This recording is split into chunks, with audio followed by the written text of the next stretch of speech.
बंगाल की ममता बनर्जी, जिनके खिलाफ एक महीने से भाजपा ने जबरदस्त आंदोलन छेड़ रखा है और सिर्फ एक सियासी मोटिव को पूरा करने के लिए पूरे बंगाल को आग में झोंक दिया गया है। आरजीकर में जो कुछ भी हुआ वह दुनिया के सबसे घिनौना काम था, दुनिया के सबसे बड़े अपराधों में से। उसके लिए कोई क्षमा नहीं है, उसके लिए फांसी की सज़ा भी कोई बड़ी सज़ा नहीं है। अगर इससे भी कोई बड़ी सज़ा है तो वो दिया जाना चाहिए। क्या उस मामले में इंसाफ के लिए बाकी मासूम निर्दोष लोगों की ज़िंदगी को दांव पर लगाया जाएगा? 29 की जानें जा चुकी है। हाल में डॉक्टरों के हड़ताल की वजह से 29 लोगों की जान जो है जा चुकी है। इस हड़ताल के पीछे कौन लोग हैं, यह उसी बात से समझ में आ जाता है जब सयान लहरी और उसके दो साथी मार्च न बनना तब कर रहे थे। उनका भाजपा से क्या कनेक्शन था, संघ से क्या कनेक्शन था, उन तीनों छात्र नेताओं का संघ और भाजपा से कनेक्शन जो सामने निकल करके आया था, उसी से यह पता चल गया था। रिपोर्ट्स के मुताबिक जो स्थानीय स्तर पर बातचीत हुई और दिल्ली तक जो है इंस्ट्रक्शन गया, मार्च में 2 लोगों को बाहरी जगहों से बुलाओ, आसपास के अन्य जिलों से बुलाओ, इससे साफ हो गया था इस आंदोलन के पीछे बीजेपी और संघ ने पूरी ताकत झोंक रखी थी।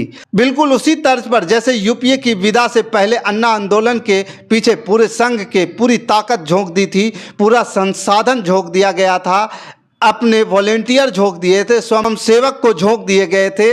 रंग लाई वो मेहनत, उसको अगर आप मेहनत मानोगे तो अराजकता तो रंग लाई। यूपीए सरकार गई और उसके बाद 10 साल से आप लोग जो है जीरो टॉलरेंस वाली सरकार तो देख ही रहे हैं, झेल ही रहे हैं। अब ममता बनर्जी की बाजी पलटने वाला दावा कर रहे हैं। बात हम अक्सर कहते हैं कि हार जीत फाइनली सियासत में किसकी होती है या तो डिसाइड जनता करती है, दिन किसका है। और फिल्मों में डायलॉग तो सुना ही होगा कि दिन किसका होता है, तो दिन किसका है इस पर निर्णय होता है, निर्भर करता है। लेकिन मोदी को तो मोदी के स्टाइल में अगर अब तक 2014 से लगातार किसी ने हराया तो ममता बनर्जी ने हराया। अब तक ममता ने लगातार हराया है, तो कोई ज़रूरी नहीं है कि ममता बनर्जी लगातार हराती रही हैं। एक दिन तो मोदी का भी आएगा, कोई ना कोई तो दिन ऐसा होगा, वह दिन मोदी का होगा। उस दिन का इंतज़ार बंगाल में किया जा रहा है और अशांत है बंगाल। बंगाल में अराजकता है, बंगाल में इलाज के बिना लोग दम तोड़ रहे हैं। उसी दिन के लिए अब ममता बनर्जी जो है अब हाथ जोड़ लिए है और ममता बनर्जी के हाथ जोड़ने से भाजपा घबराई हुई है।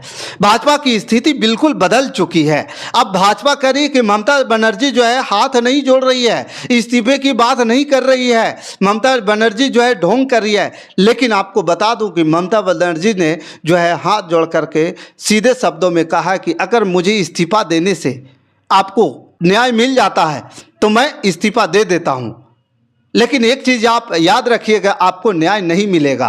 अब इस बात को सुन करके संघ और बीजेपी जो है पूरा घबराए हुए हैं, उनके पसीने छूट रहे हैं कि किस प्रकार से संघ और बीजेपी में जो बातें चल रही है और जो घबराहट पैदा हुआ है संघ और बीजेपी में कि अगर ममता बनर्जी इस्तीफा दे देती है तो ममता बनर्जी के साथ कहीं ना कहीं बंगाल की जनता का इमोशनल कनेक्ट हो जाएगा।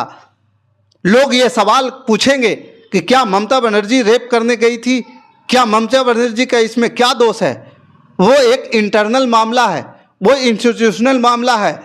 एक इंस्टीट्यूशन में गलती हुई है, कुछ इंस्टीट्यूशन में अगर गलत होता है, कहने का मतलब है कि शरीर के एक हिस्से में एक अंग पे अगर जख्म होता है तो उस अंग को काट को फेंक तो नहीं दिया जाता है, पूरे शरीर को कत्ल नहीं कर दिया जाता है। वो हुआ करता था किसी ज़माने में, जिस ज़माने में इलाज की व्यवस्था नहीं थी, फिर भी उस ज़माने में भी इलाज करने का भरपूर प्रयास किया जाता था। ये आदम ज़माने की बात है कि जो बीमार हो जाता था उसको भगा दिया जाता था कबीले से, उसको कबीले के साथ नहीं रखा जाता था कि जब तुम ठीक हो जाओगे तो आना, नहीं तो जाके कहीं मर जाना। तो इस प्रकार की जो बातें अभी बंगाल में चल रही है, जिससे बीजेपी की जो है नींद उड़ी हुई है, मोदी की नींद उड़ी हुई है, अमित शाह की जो है पसीने छूट रहे हैं, तरबतर हो रहे हैं कि ये ममता बनर्जी ने कौन सा दांव खेल दिया जिसकी वजह से बंगाल की जो जनता जो है बीजेपी के साथ इमोशनली कनेक्ट हो रही थी, वो कनेक्टिविटी ख़त्म होने जा रहा है। ममता बनर्जी का एक चाल जो है बीजेपी को चारे खाने चित कर दिया है। और आपको ये बता दूं कि 2014 से लगातार जो है ममता बनर्जी बीजेपी को मात दे रही है बंगाल में। ममता बनर्जी को बंगाल में घुसने नहीं दे रही है बीजेपी को। बीजेपी इसी वजह से गुस्साए हुए हैं। आरएसएस का, बीजेपी का पूरा ताकत जो है, अपना विंग का पूरा ताकत वहां झोंक रखा है और बताया जा रहा है कि आप वहां पे पूरी ताकत झोंको, वहां पे तख्ता पलट की जो है कोशिश करो। इतनी आंदोलन होनी चाहिए, इतनी कुव्यवस्था होनी चाहिए कि सरकारें वहां की हिल जाए और ममता बनर्जी जो है बिना कुछ बोले रातों रात इस्तीफा देने पर मजबूर हो जाए। लेकिन ममता बनर्जी ने अपनी चाल चल दिया है और बड़ी इमोशनल तरीके से बात बोली है। उन्होंने साफ शब्दों में कहा है कि आरजीकर मेडिकल कॉलेज में जो घटना हुई है वो बड़ा ही बेहद शर्मनाक है और उस घटना के लिए हम शर्मिंदा हैं। और उन्होंने ये भी अनुरोध किया डॉक्टरों से कि आप लोग अपने काम पे वापस लौटिए, इसमें जो भी सख्त से सख्त सज़ा हो सकती है हम दिलाने की कोशिश करेंगे। लेकिन यहाँ पे जो है कुछ जो संघीय ताकत है वो संघ और बीजेपी इस आंदोलन को दिशा देने में लगा हुआ है, इस आंदोलन में घी डालने के काम कर रहा है। जिस प्रकार के वहाँ जो रिपोर्टें निकल के आ रही है मीडिया में, वहाँ जो लोगों की स्थिति बनी हुई है, इससे जो है बीजेपी।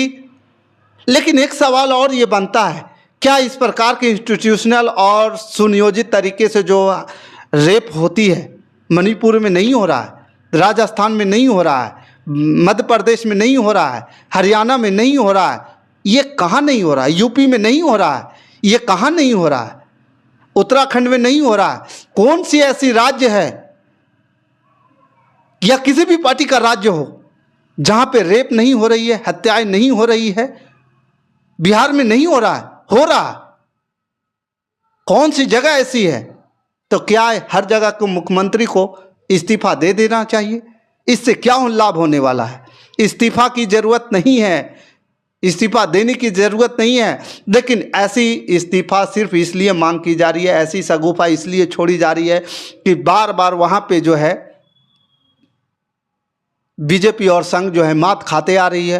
वहाँ पे इनकी जो है सारी रणनीति फेल होती जा रही है। वहाँ पे कोई इनका दांव नहीं चल पा रहा है, हर तरह के जो है दांव पेच फेल करते जा रहे हैं। तो इसलिए बंगाल में पूरी तरह से बीजेपी और मोदी और संघ जो है फेल है। अमित शाह के चाणक्य बुद्धि भी फेल है। तो इन सबों के पीछे आप क्या कहेंगे? और जो ममता बनर्जी जो चाल चली है, इससे आपको जो है कई सवाल छोड़ कर जा रही है।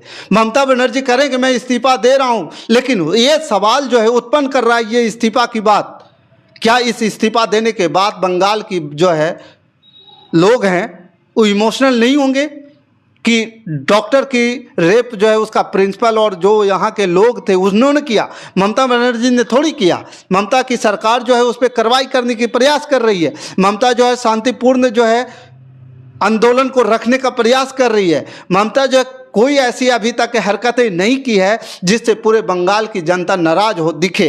हाँ, हालांकि शुरुआती दौर में जो है पुलिसिया कार्रवाई में देर हुई, लेकिन ये पुलिसिया कार्रवाई देर वाली तो कहाँ नहीं होती है। देश के पूरे हर जगह स्पॉट पे होती है कि अगर अभी आपके साथ कोई घटना हो जाए तो आधे घंटे बाद, 1 घंटे बाद पुलिस आएगा। कभी पुलिस जो है वारदातें मौके पर नहीं पहुंचती है।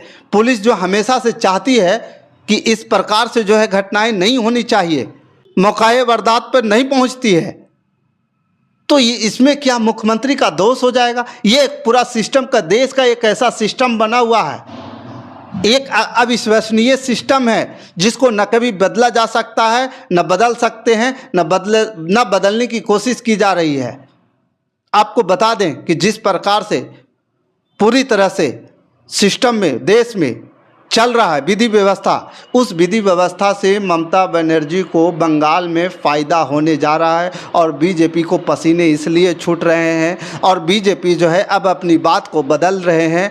इसलिए बंगाल की जो है टोटल राजनीति जो है बीजेपी, मोदी, अमित शाह फेल हो चुका है, वहाँ पे अपनी स्थिति और बुरा कर चुके हैं। बाकी इस खबर के प्रति आपका क्या विचार है, आप हमें कमेंट कर ज़रूर बताइएगा। क्या ममता बनर्जी को इस्तीफा देने के बाद इमोशनल कनेक्टिविटी लोगों के साथ बढ़ जाएगा, हाँ या नहीं? बाकी हमारे साथ बने रहने के लिए धन्यवाद। जय हिंद, जय भारत।